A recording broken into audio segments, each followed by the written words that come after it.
psychology professor, a chemical technician, and a nightclub bouncer walk into seminary school. It sounds like the backdrop of a really bad joke, but it's actually the background of one of the most influential, outspoken, and some would say controversial papacies in the past few hundred years. Born December the 17th, 1936, as Jorge Mario Bergoglio in Buenos Aires, Argentina, he took on the name Francis on March 13th, 2013, to begin his role as the 266th Pope of the Roman Catholic Church. He's also the first Pope to be from one of the Americas. He's an ex-janitor with a doctorate in theology. He has access to an immaculate palace in the Vatican City, but he chooses to live in an apartment. Just these few little facts here give credit to a man that not only preaches humility, but lives it himself. He finds a way to incorporate civility, unity, and cultural cooperation into just about any speech that he gives, no matter what the occasion. He speaks up for the poor and for the marginalized, and he has opened doors and built bridges to homosexuals, women who have given abortions, even evolutionists. He's of the belief that these are not things that should alienate us, rather that diversity brings us together as a stronger whole. When you think about the history of the Roman Catholic Church, like the Inquisition, his open mind was a bit of a stigma to his constituents at first. However, he's stayed encouraging, genuine, and he's stayed steady, most importantly. He has not changed his opinions to gain popularity or to match the mainstream opinions of the time.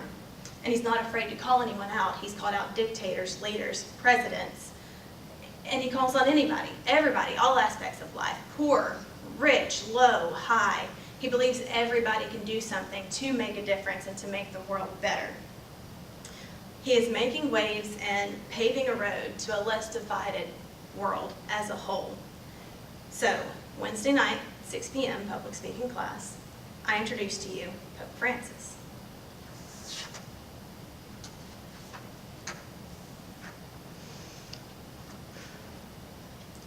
Every 3 years, the Roman Catholic Church puts on a World Youth Day. The last one was in 2016 in Krakow, Poland. It lasted 5 days, and its purpose was to unify diversity and strengthen faith within the Catholic Church. While he was there, Pope Francis gave many speeches, but one in particular stood out to me. It was on July the 30th, and it was based on the conflicts going on in Europe at the time, chiefly in Syria.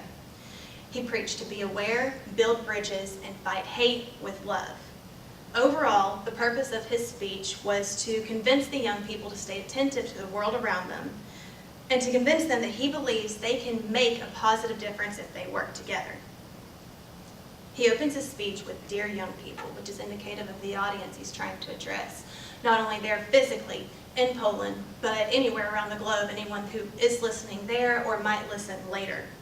He had a few side statements to adults saying things like, "We adults, help us, teach us. We have forgotten how to open our minds and open our hearts and open our arms," because the older generation is typically much more callous than the younger generation. But predominantly he was speaking to the younger generation. Think millennial-ish, but not strictly in that age limit. I did, however, definitely think he was talking to me. I could relate to almost everything that he was saying. No, I am not affected by the Syrian conflict. No, I can't relate to somebody who's been a part of the Syrian conflict. However, there's a lot of division and strife going on in my country right now that made the things that he was saying easy for me to apply to our current situation as a nation. He was passionate and questioning, and he was proud, but he was imploring. He wanted us to know he truly believes we can make a difference. However, he wanted to convince us more than that to believe it ourselves. He preached against being a dazed youth doll, living life on a sofa. Don't be warm and comfortable and safe, because when you confuse comfort with happiness, you live within this little bubble, this little fearful bubble. And when you're living in that fear takes away your ability to act and think and feel for your own self. He was lighthearted, but serious. He was blunt, but he wasn't aggressively so. he did not try to accuse anyone of inactivity. Rather, he emphasized the need for action for all of us. And he wasn't overly religious either, which was very, very surprising to me because he is the Pope of the Roman Catholic Church. But he didn't use almost any language that was reminiscent of the Catholic Church or religion at all. He didn't try to condemn or redeem anybody's mortal soul. Rather, he just tried to appeal to the humanity in all of us.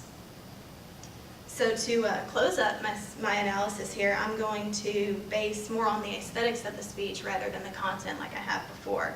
He used a problem-solution style speech, meaning he listed issues and ways to address them, and he did it extemporaneously with notes, the way that we're doing here today. He used references to testimonies given during the speech, made credible by the fact that everybody had been there. Everybody had heard all of these testimonies by my cousin and my friend and my brother that they were giving, and he was using those in his speech, which created an inclusiveness to the peer because there's such a huge generation gap, but he was relatable because he used those. He balanced his communication with his language. He adjusted his speech to his audience demographic, which goes back to not being overly religious. He spoke very casually, not overly sanctimonious. All of these things are things that the textbook says are characteristic of a proper speech or an expert speaker. And the textbook also says to know your audience and to make use of the body as best you can, which are things that you read and you're like, oh, okay, yeah, I get that, but I really understand them a lot better after seeing the Pope do it. The Pope's going to be 81 in December, so obviously he wasn't jumping around and getting all crazy on the stage, but he used his body in almost every other way that he could. He had an arsenal of arm movements that he used, much more than just this that I'm doing up here. Everything he said, he had a different arm movement. He smiled, and he used a lot of great face acting. He also would lower his voice when he was trying to be serious, and he would raise his voice when he was trying to make a point or trying to get a question answered. Do you want them to take your freedom? No! So these are all things that he did to really captivate the audience, including myself. The speech was in Italian.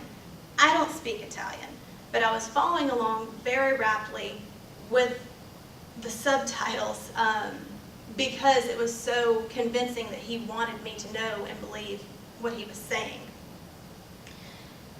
He was very proactive. He was very convincing. He straddled the line between professional and casual expertly. Overall, I agree with everything that he said. I believe that change can happen if everyone works together for it.